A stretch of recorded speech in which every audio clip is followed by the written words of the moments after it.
So yeah, I'm driving home now. I really should get those titles updated, but I don't.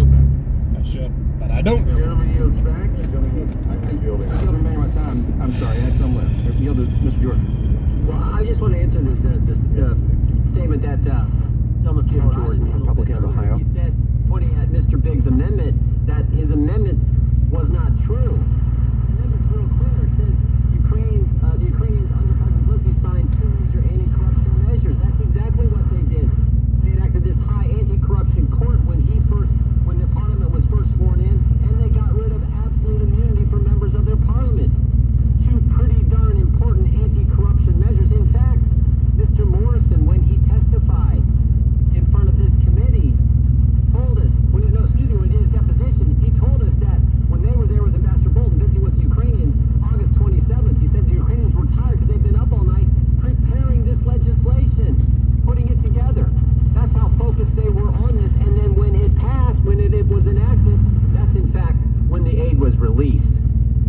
If I could, if the gentleman, I'll yield back and you yield to... Right, I yield to the ranking member.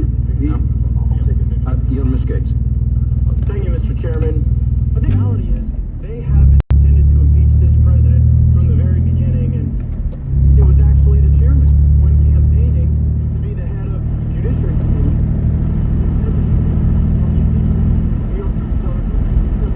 2017, and it says as our constitutional expert, and with his demonstrated leadership on impeachment in the 90s, Nadler is our strongest member to lead a potential impeachment. This is what Chairman Nadler wrote on his pocket-sized campaign literature to his fellow Democrats when he wanted the job. He was literally campaigning on impeachment before the president even made the phone call to President Zelensky. It's who they are, it's what they've wanted, and it's all because they cannot stand the fact that the America First movement is the most powerful movement in American political history. Mr. Chairman, I seek unanimous consent to enter into the record this New York Times article from December 18th, 2017, outlining your ambition on impeachment.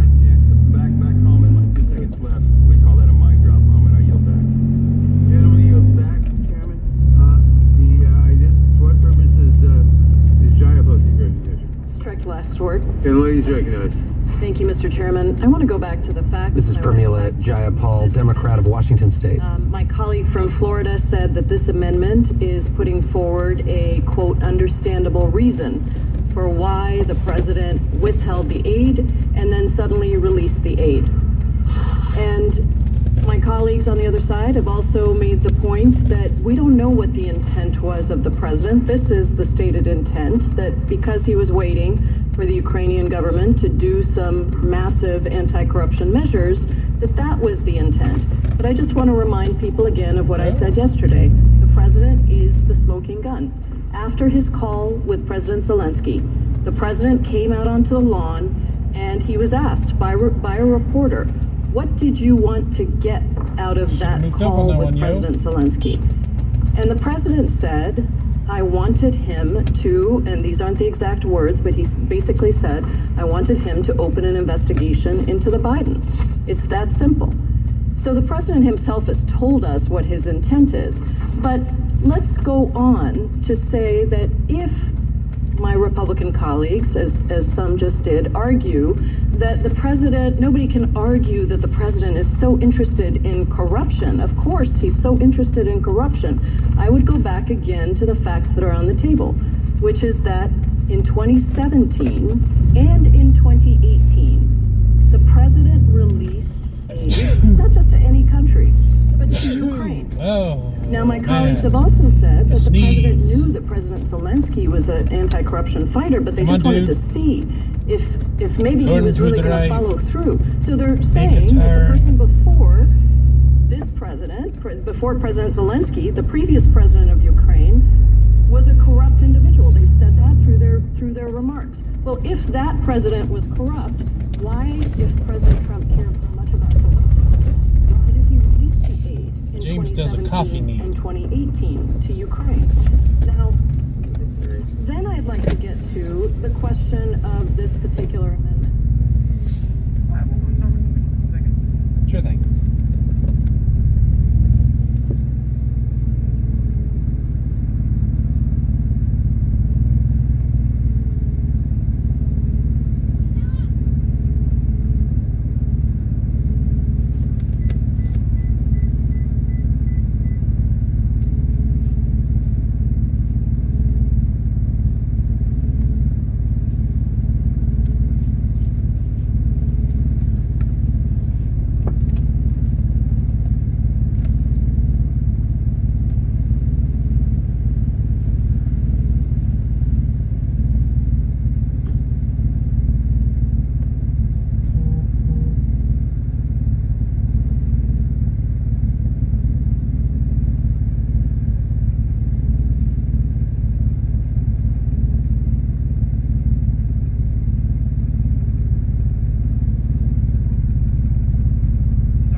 get a venti toasted white chocolate mocha frappuccino, and that'll be it. All right, so 643 at the window. Thank you. Memo recommending that military aid go to Ukraine as soon as possible. And they said in that memo that it was necessary, this military aid was necessary for supporting a stable and peaceful Europe. I would also note that just recently, just a few weeks ago, 2 OMB officials resigned. And they resigned because of deep concerns that they had about what they were being asked to do. One of those individuals worked in the legal department that issued this after-the-fact cover-up memo from OMB. Now, let me just ask the American people this. If the president was waiting, had deep concerns about corruption, and was waiting for Ukraine to take major steps on corruption, let me ask you what you think any president might do in that situation. Might they ask the Department of Defense to follow up on those major anti-corruption things that they were trying to get done? They didn't. He did not do that. Would that president inform top agencies who are about those concerns? No, he didn't do that either. In fact, they were all universally in agreement that the aid should be released. And might the president inform Congress that this was something that he was concerned about and he had to withhold the aid? He didn't do that either.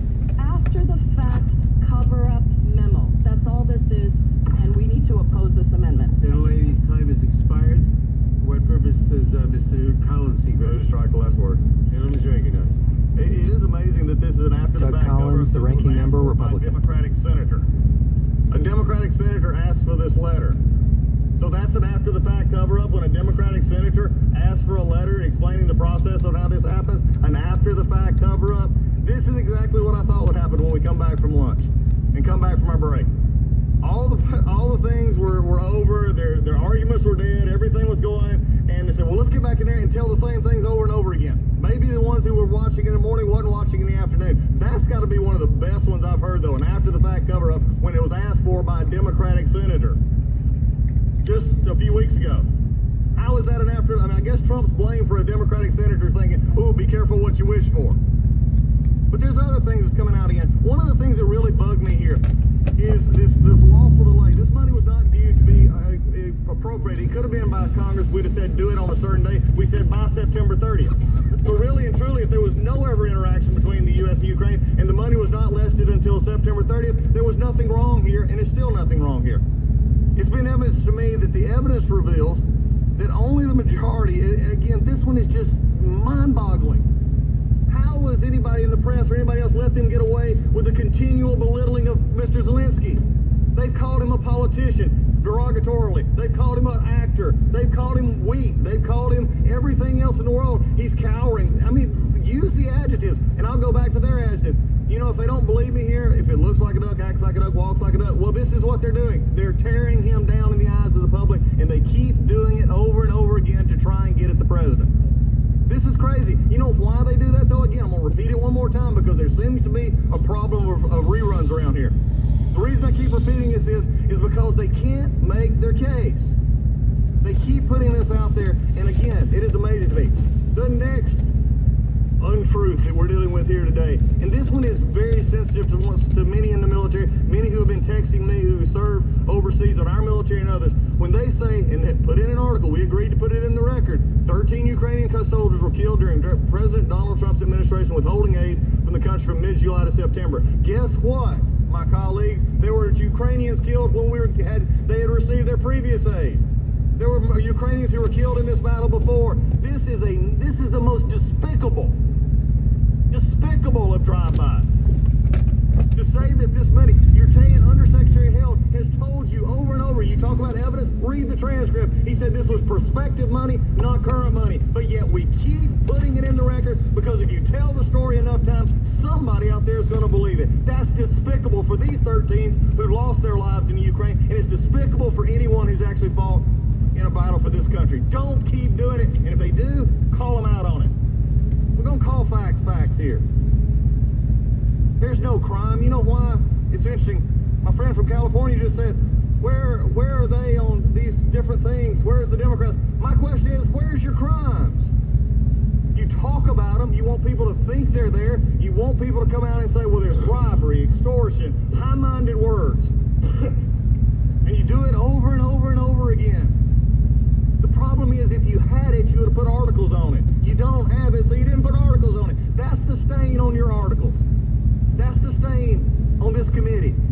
This committee couldn't make their case, so they came up with abuse of power. So they could put this thing in it. And today we've heard that over and over and over again. Why? Because at the end of the day, aid was delivered, nothing was held, but yet we're going to tell, because there was supposedly pressure that the two on the call said didn't exist, and the Ukrainian leader said did not exist over and over and over again, but our majority would rather You refer too, to thank the you. and take him down because they can't make their case. My question is, who are they hurting now? They're trying to take down the American president, and they're trying to take down the Ukrainian president at the same time by making him look small in the middle of his own country, in the middle of a hot war. You can't have quid pro quo. You can't have pressure. If the gentleman who is supposedly pressured says there is no pressure, you can't make excuses for him. When he goes out over and over again and talks about it. Because he was wrong. But also to me, he's running this discussion.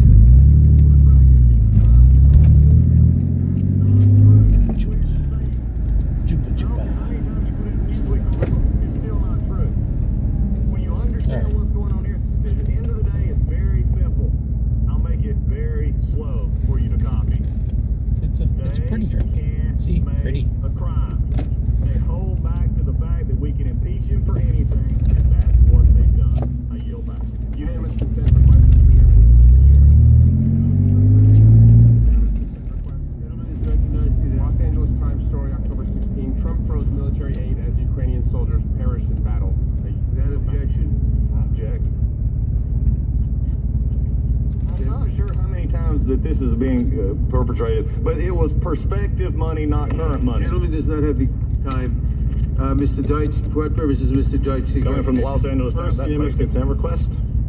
Gentleman is recognized. I ask unanimous consent to submit for the record the May 23rd letter from John Rood certifying that the government of Ukraine has taken action to make institutional reforms to decrease corruption. Without objection. And I move to strike the last word. Gentleman is recognized. Thank you, Mr. Chairman. This is Ted Deutsch, a Democrat of Florida. This is special coverage from NPR It News. is important to repeat some of what's been said because most of America doesn't watch all day long. But for people who do, they need to understand that the reason we're here, the reason that we're moving forward on articles of impeachment is because the President of the United States abused his power by soliciting foreign interference in his own reelection, thereby cheating American voters. It's true that on May 23rd, the date that the Undersecretary of Defense certified that Ukraine had taken action to make institutional reforms to combat corruption, it's true that they had done that day. It's an important day because we've talked a lot about Ukraine needing the assistance, the security assistance as they were at war with Russia, and they did. They also needed the White House meeting. And also on May 23rd, it's just important for us to remember what the facts are. On May 23rd, a delegation returned from President Zelensky's inauguration. They met with the president, and the president told them, work with Rudy. Ambassador Sondland said, work with Giuliani or abandon the goal of a White House meeting. Let me say a word about Ambassador Sondland. My colleagues have challenged Ambassador Sondland's Big Josh from credibility. But Who's it's Josh? important Why to is pay he- attention to what he and How others big is Big Josh? testified to under oath. And if you think that $1 million donor to President Trump is not credible, then we should look at all of the testimony and the text messages and the emails to others and examine it closely. So they came back and they said, work with Rudy. And then on May 29th, the president invited President Zelensky to the White House. So President Zelensky expected that he would be coming. And Sondland then said that there was a prerequisite of investigation. Colonel Vindman said Sondland told the Ukrainians on July 10th to treat the investigation, that the investigation of the Bidens was a deliverable necessary to get the meeting. Then on July 19th, Ambassador Sondland emailed Robert Blair and Lisa Kennedy, Brian McCormick, and Chief of Staff Mulvaney, and Secretary Perry, and Secretary Pompeo, all of them, and said that Zelensky was prepared to receive Potus's call and offer assurance on the investigation. Volker had breakfast with Giuliani and texted Ambassador Sondland and said, most important is for Zelensky to say he will help with the investigation. Then Volker texted the morning of the call, texted Yermak, and said, heard from the White House, assuming President Zelensky convinces Trump that he will investigate and get to the bottom of what happened, we will nail down a date for a visit to Washington. Those are the facts. That's what was provided in text messages and emails, and there's been all this focus on the call. This is an effort that started the moment that this delegation got back from the inauguration, and it continued through the end of May and June and July. Then there was a call, but it continued on through August and through September. This isn't one time with 8 lines. This is a concerted effort to make sure that Ukraine, who is at war with Russia, understood that they weren't going to get their security assistance and they weren't going to get their White House meeting until they announced an investigation of the president's principal political opponent. That is a piece of count. Multiple times, my colleagues over here have asked, if anyone objects to the President of the United States abusing his power for political gain like that. Right. I would Ambassador Taylor, when he came and testified under oath, he said, during our call in September, Ambassador Sondland tried to explain that President Trump is a businessman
today with the question of whether or not we're going to sell out our positions, whether or not we're going to be sellouts. I mean, each and every one of us had a career before we came to Congress. I myself was a criminal defense lawyer, and I enjoy my job. I'm honored to represent the biggest client that I've ever represented, and that is the citizens of the 4th Congressional District of Georgia. But I would gladly, to protect the Constitution, give up my job that I love, and I'd go back to Georgia to do what I used to do. If I had to pay a heavy price for doing what was right for the Constitution, and that's what my friends on the other side of the aisle are charged with now. I know that there's a lot of fear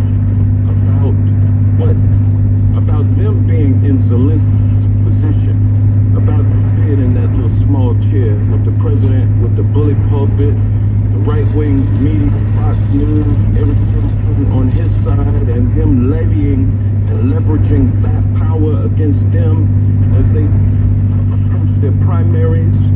They don't want to get primaried. I know that that is the desire, but let's not sell out the country for our own desire, which is exactly what we're charged with protecting our country from President Trump doing. Let's not do that. Let's make ourselves look good in the eyes of history. Let's do the right thing. And with that, I will yield back. Anyone yields back? For what purpose does the gentlelady from Florida, Ms. McCarthy, speak for the condition? Thank you, Mr. Chairman. I move to strike the last word. Gentlelady is recognized. Thank you. I want to respond to Debbie Russell Powell, Republican of Florida. You're listening to live special coverage of the House Judiciary Committee hearing, voting on the articles of impeachment expected later. And I have been asked by some of the people that live in my district, live in my community, Americans, that say about what is the crime? And I have to say that there is no bigger crime than for the president to use the power of his office to corrupt our elections. We have seen the history of our country violating 3 of the most dangerous violations of the Constitution. 1, abuse of power through self-dealing. 2, betrayal of national security. 3, corruption of our elections. And I want to make something very clear. We are here today because the President of the United States of America has violated the law. The President's conduct meets all the elements of criminal bribery under 18 U.S.C. 201b2a. A public official demands or seeks anything of value personally in return for being influenced in the performance of any official act. Why are we here? How did we get here? The Inspector General of the intelligence community brought to Congress an urgent and credible threat to our national security, to our democracy. That is why we're here today. You have heard conspiracy theories. You have heard things that are not true to distract from the fact that this president abused the power of his office to extort a foreign government for his own private political gain, not for the interest of the United States of America. Now, you also hear about that we're trying to overturn our election. If you see, they have a poster over there saying that we're trying to overturn the election. That couldn't be anything farther from the truth. It is a ridiculous statement. Impeachment is a crucial part of the Constitution that ensures a democratic government. It was created by the founders as a check to prevent a president from becoming a king. And it is incredible to me to see some of my colleagues bend over backwards to cover up for this president. My sister is a yoga teacher. She doesn't contort the way some of my Republican colleagues distort the facts, all to protect the Democrats knew that elections would come every 4 years, but included impeachment in the Constitution to protect the Republic against a president who would be an imminent threat to our democracy. And that is why we are here today. Because this president has shown us that he is welcoming foreign interference. He has asked Russia, he has asked Ukraine, he has asked China, asking them to investigate his political opponents. We've seen it. We have seen those videos. That is direct evidence. We have documentary evidence.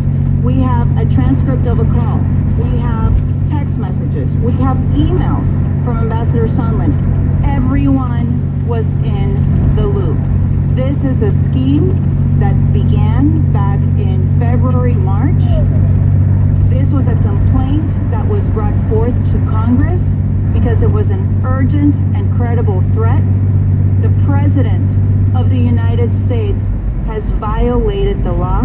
He has abused his power. He is undermining our freedoms, our democracy. We must act. That is why we're here today. No one, no president in this country is above the law. I yield back my time. Gentleman yields back. For what purpose does Mr.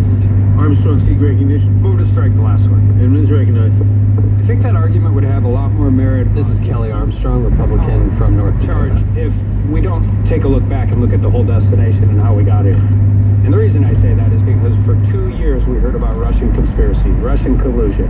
How are you going to prove it? The chairman of the Intelligence Committee went on national TV and said he had direct evidence of Russian conspiracy. Well, the Mueller report came out. And actually, if you watch media, about a week before the Mueller report came out, we started switching to obstruction and obstruction of justice. And so we go through that. And the Mueller report comes out and shows there's absolutely no conspiracy, absolutely no collusion. So we're going to check that off the list. Now we go to 10 articles of obstruction of justice. And we walk through it. And we bring Bob Mueller into the judiciary hearing. And I'm pretty certain there were people marking out statues next to the Washington Monument of gratitude and gravitas of Bob Mueller. Well, that hearing fell flat and obstruction of justice was abandoned. So then we moved into a July 25th phone call and we went to quid pro quo. And quid pro quo kept going, but then they decided that wasn't working really well. So we poll tested bribery. And bribery had a little bit of a problem because you cannot prove the elements of the crime. And I don't care how many different ways we say it, when the victim of the crime, alleged victim, continues to go on national TV, international press conferences every step of the way and deny that he was a victim and deny that there was a crime, we move on. So we move from things of campaign finance, which didn't even work in the Mueller report, and continue to moving forward.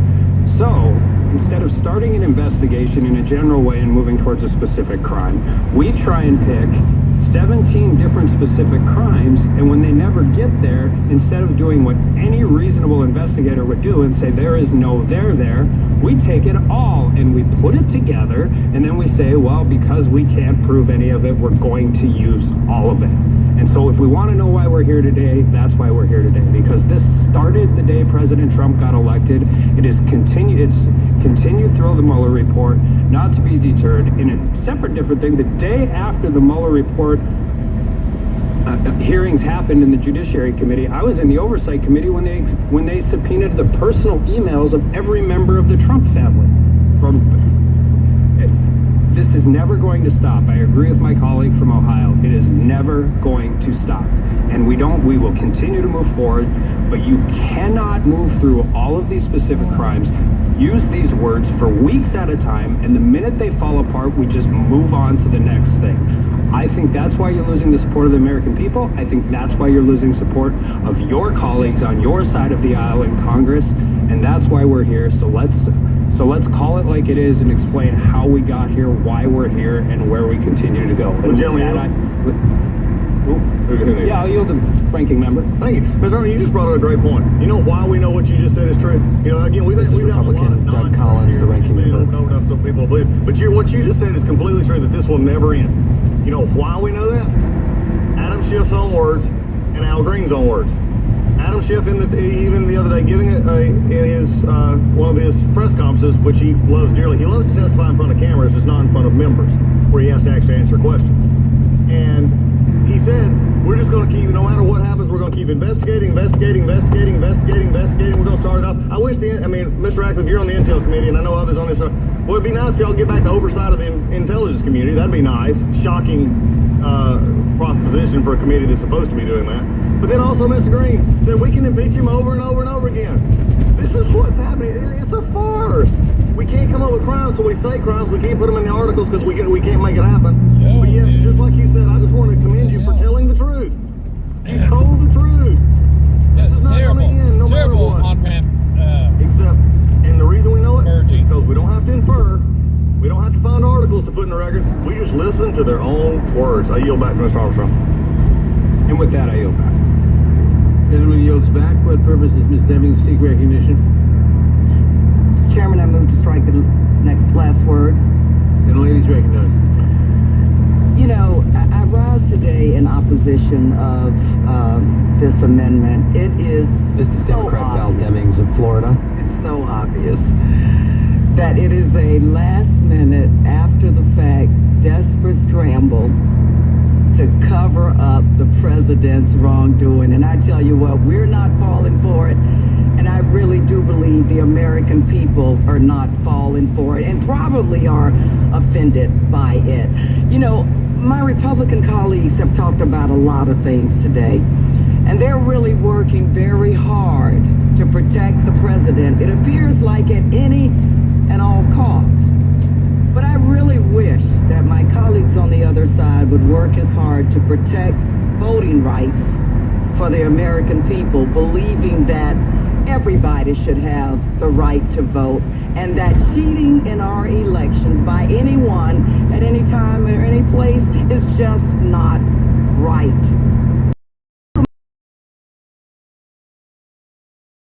Abuse of power by the highest position in the land, the leader of the free world. That abuse of power. You're listening to live special coverage of the impeachment markup from NPR News. This is 89.3 WFPL Louisville and at WFPL.org from Louisville Public Media. It's 4:59 at 89.3 WFPL. Good afternoon. I'm Jonice Franklin here with Kentucky Public Radio Capitol reporter Rylan Barton. We've been bringing you special coverage of the impeachment markup day since this afternoon, since about 2 o'clock. The hearing is continuing, testimony continuing, as lawmakers continue to sort of battle it out today. You can continue to watch that unfold at our website at WFPL.org. But we're going to resume regular programming now and bring you an hour of All Things Considered, as this is almost the end of New Member December. We're asking for your support of programming like special coverage from NPR. This is historic, Rylan, and it's important. We know it's important to you. It's important to us to bring it to you. But now we're going to bring you an hour of All Things Considered. And first up on All Things Considered, you will hear sort of a debrief of the day's events so far. So you can stay tuned to coverage of the hearing at WFPL.org. And during All Things Considered, which is coming up in just a little bit. 502-814-6565, the number to call with your gift of support, because New Member December ends tomorrow. So $5 a month or any amount to support your listening of WFPL. 502-814-6565, or go to WFPL.org. It is very important. It is very historic, and the only reason that we're able to bring it to you over the airwaves of 89.3 is through your support. Calling us at 502-814-6565, making your pledge there of $5 a month or any amount. We're really seeking out new members as we reach the end of the year here. $5 a month or any amount. Become a new member today, 502-814-6565. It's only through your support that we're able to bring this great coverage of impeachment and all the news around the state here at WFPL. Live from NPR News in Washington, I'm Jack Spear. Members of the House Judiciary Committee continue to debate 2 articles of impeachment against President Donald Trump. NPR's Brian Naylor reports on the marathon hearing that's expected to lead to a vote in the full House. The Judiciary Committee is in its second day of partisan arguments. Colorado Republican Ken Buck warned Democrats that impeaching the president will backfire. If you issue an article of impeachment for obstructing Congress, you're going to make this president more popular, not less popular. Committee Chairman Gerald Nadler, a New York Democrat, said Congress needs to assert itself. What is central here is, do we want a dictator? No matter how popular he may be, no matter how good or bad the results of his policies may be, no president is supposed to be a dictator in the United States. The articles are likely to be approved and sent to the full House for a vote next week.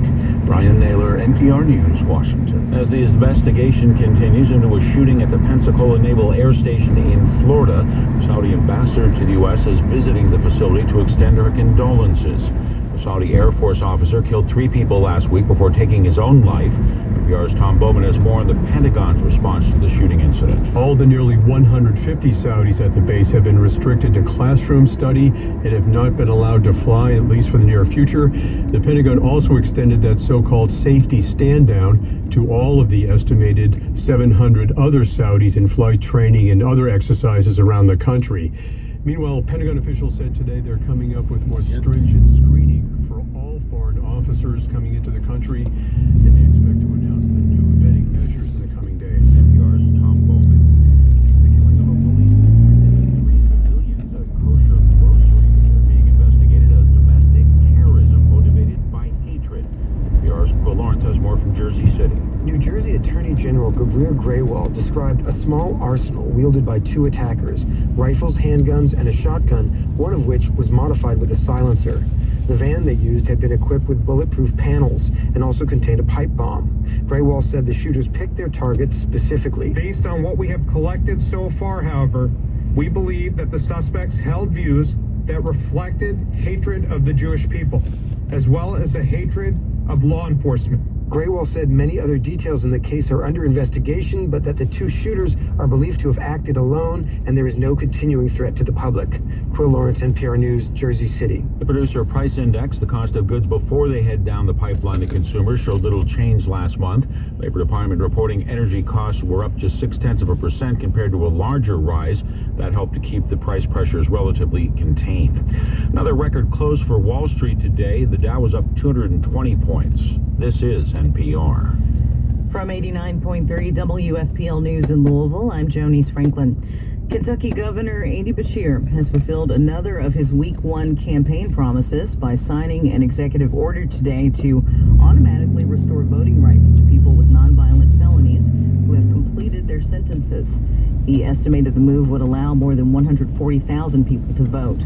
There are an estimated 312,000 disenfranchised voters in Kentucky, which equates to about 7% of the population. This disproportionately affects African Americans, about 1 in 4 of whom cannot vote in Kentucky due to past convictions. Kentucky NAACP President Raul Cunningham says this is a time to celebrate, but more needs to be done. We must realize that this executive order is the first step. Those of us who have been advocating for felony voting rights must now work to make sure those affected by this executive order get to the polls and exercise their rights to vote. In a statement issued this afternoon, Republican House Speaker David Osborne said his office was reviewing the details of Beshear's executive order. He wrote that he has concerns about the use of an executive order to amend the state's constitution. Kentucky Board of Education has forced out Education Commissioner Wayne Lewis. The move comes 2 days after Governor Beshear totally replaced the Board of Education, fulfilling a campaign promise that rallied educators who disagreed with former Governor Matt Bevin's administration. Lieutenant Governor Jacqueline Coleman is one of the board's new members. She called Lewis's departure a reset. And we're going back to a time where public educators and public education systems are put first by people who have done the work and who have proven life experience doing the work of public schools. Today was the first meeting of the new education board, which announced ahead of time that it would meet in closed session to discuss Lewis's potential firing. Members of the old board have sued to try and block Beshear's overhaul, arguing that they can't be removed before the end of their terms without cause. Partly cloudy skies tonight. We Should see lows in the mid-30s. Partly sunny tomorrow with a slight chance of rain. Highs in the middle 40s and a chance for rain tomorrow night with a low of about 40. Right now, fair skies, 48 degrees downtown Louisville. Support for NPR comes from ProQuest, creators of ProQuest One Academic, unifying journals, ebooks, videos, and dissertations across disciplines in one mobile-enabled interface. ProQuest.com/go/NPR. This is 89.3 WFPL. I'm Ryland Barton, Capitol reporter for Kentucky Public Radio, here with your All Things Considered host, Joni Franklin, here at WFPL. It's our new member December. It ends tomorrow. We've been listening to impeachment coverage that we are bringing to you live from NPR, but we are also in the middle of our December drive, so we are reaching out to you, asking you for your donations of $5 a month or any amount. You can call us at 502-814-6565 or go online to WFPL.org to make those donations.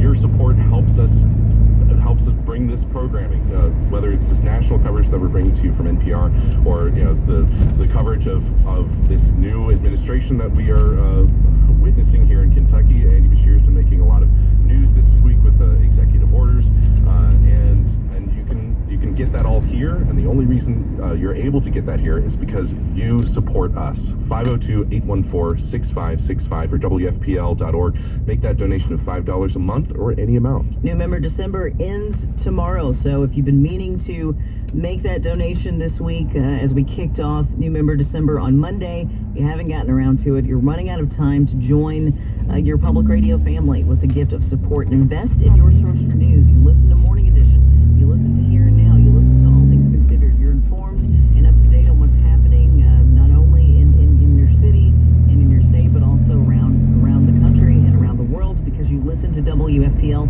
We are only able to bring you these services because listeners like you support it.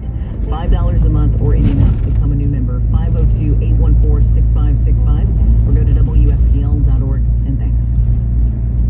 This is All Things Considered from NPR News. I'm Elsa Chang. And I'm Mary Louise Kelly. The House Judiciary Committee is on track to approve this evening 2 articles of impeachment against President Donald Trump. The first article is for abuse of power. The second is for obstruction. NPR congressional correspondent Susan Davis is covering the hearing. She joins me now from Capitol Hill. Hey there. Hey, Louise. So today's hearing has been angry. It has been long. Has it resulted in any actual edits to these draft articles of impeachment? It is expected to change the underlying articles in the most minor of ways. House Judiciary Chairman Jerry Nadler has a technical correction. Instead of referring to the president as Donald J. Trump in the articles, it will refer to Donald John Trump before it is sent to the House floor. Okay. Democrats aren't offering any other changes to the underlying articles. All the amendment debates have been offered by Republicans.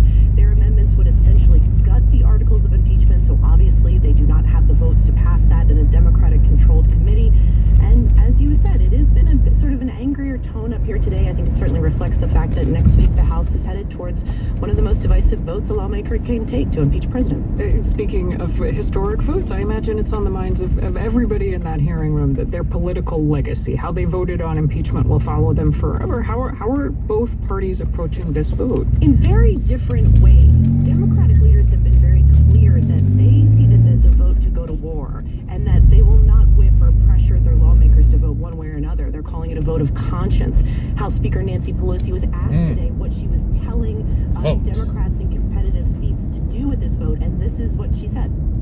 Oh, snap, it's Santa. This legislation, nor do we ever He's hanging out a little early. like this. People have to come Hello, to Santa. their own conclusions. That is in direct contrast to Goodbye, Santa. Minority Whip Steve Scalise, the vote-getter for the party, said party leaders are That ladder's pressuring been the set Republicans to vote against right there. it, telling That them same it spot will for be like seen as a vote of party 3 or 4 loyalty weeks and now. a vote I guess it's too loyalty cold to the actually do president. anything. Back to Democrats for a second, Sue, and one big question has, of course, been Democrats in swing